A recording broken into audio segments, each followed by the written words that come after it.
Mari belajar bahasa Indonesia bersama Bu Putri.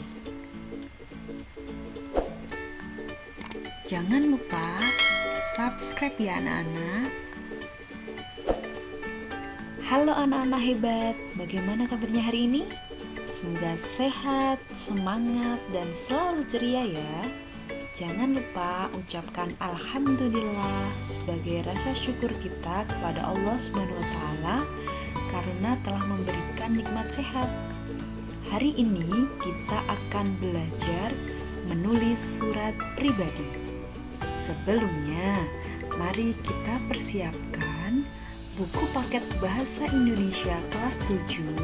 Silahkan dibuka halaman 268 sampai 270. Selain itu, jangan lupa kalian persiapkan buku catatan dan alat tulis. Sudah siap anak-anak? Mari kita mulai pembelajaran hari ini. Tujuan pembelajaran: setelah mengikuti pembelajaran, peserta didik diharapkan mampu menulis surat pribadi. Hal-hal penting dalam menulis surat pribadi ada 3 yang perlu kalian cermati. Yang pertama yaitu tujuan menulis surat pribadi. Yang kedua, ragam bahasa surat pribadi. Yang ketiga, struktur surat pribadi. Yang pertama, tujuan menulis surat pribadi ada yang mengundang, mengajukan permohonan, menjawab undangan, kemudian merencanakan sesuatu dengan orang lain, memohon maaf, mengucapkan selamat, menuliskan surat simpati atas musibah yang menimpa seseorang, mengucapkan terima kasih, kemudian mengabarkan atau memberikan informasi. Nah, yang perlu kalian ingat ya, tujuan menulis surat berguna untuk menentukan ragam bahasa yang akan digunakan. Oke, kemudian ragam bahasa dalam surat pribadi ya. Sebelumnya ada yang tahu ragam bahasa itu apa? Belum? Baik, akan Ibu jelaskan. Ragam bahasa adalah variasi bahasa yang digunakan oleh pengirim surat dengan mempertimbangkan sifat, usia, dan hubungan dengan penerima surat. Nah, ini ada 3 ragam bahasa, yaitu ragam bahasa Indonesia baku, informal, dan khusus. Untuk bahasa baku ya, sifatnya serius, kemudian usia lebih tua ya, lebih tua dari pengirimnya, kemudian hubungannya bisa akrab, tidak akrab, dan baru kenal.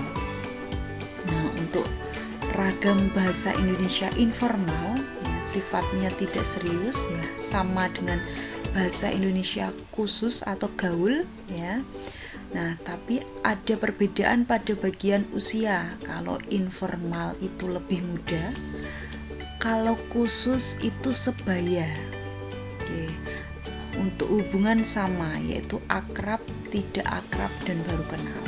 Nah, jadi kalau kalian ya, Ibu beri tugas untuk mengirimkan surat pribadi, mengirimkan atau membuat ya surat pribadi yang ditujukan kepada Bu Putri, berarti kalian menggunakan ragam bahasa apa anak-anak?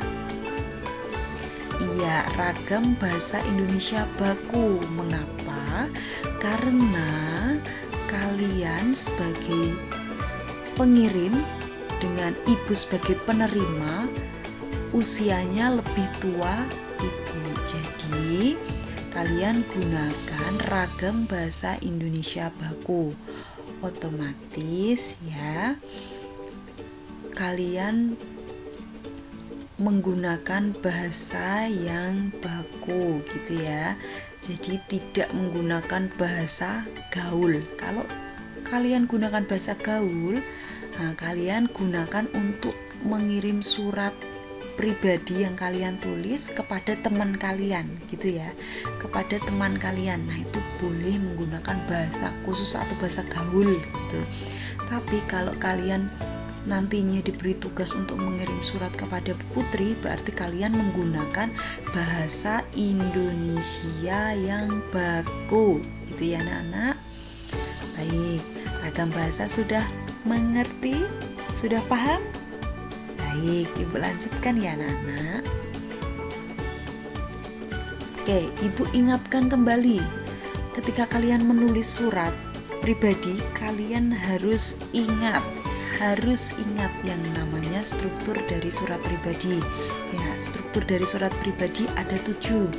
Yang pertama, alamat dan tanggal surat, salam pembuka surat, kalimat pembuka paragraf surat, isi surat, penutup surat, salam akhir surat, nama dan tanda tangan pengirim surat. Oke, selanjutnya Ibu akan menjelaskan langkah-langkah menulis surat pribadi. Yang pertama, menentukan topik.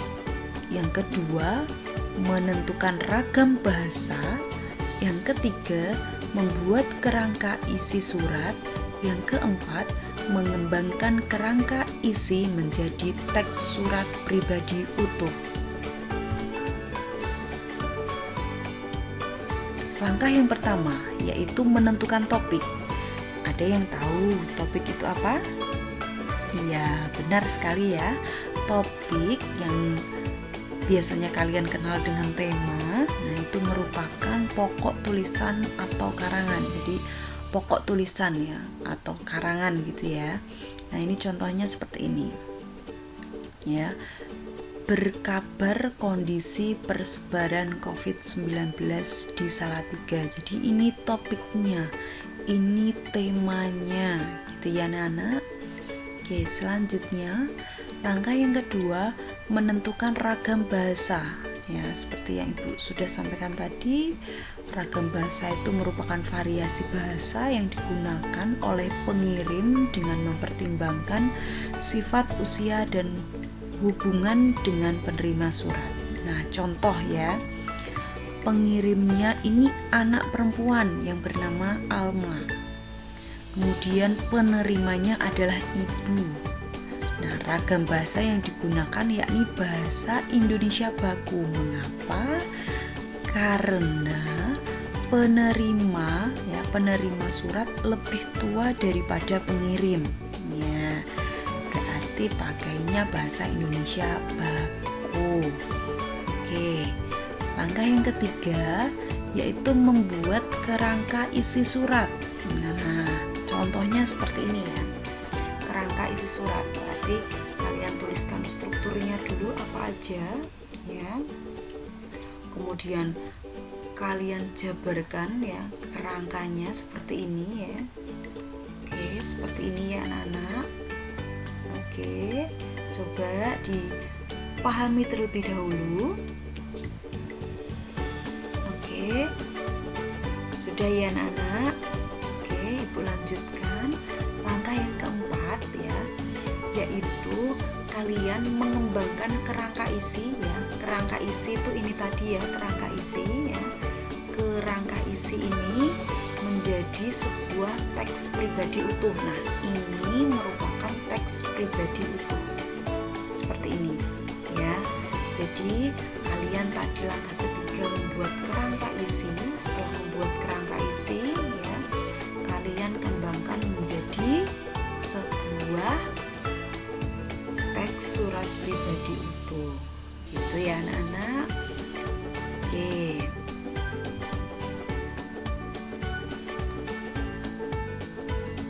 Oke, dari penjelasan menulis surat pribadi, apakah sudah dapat dipahami?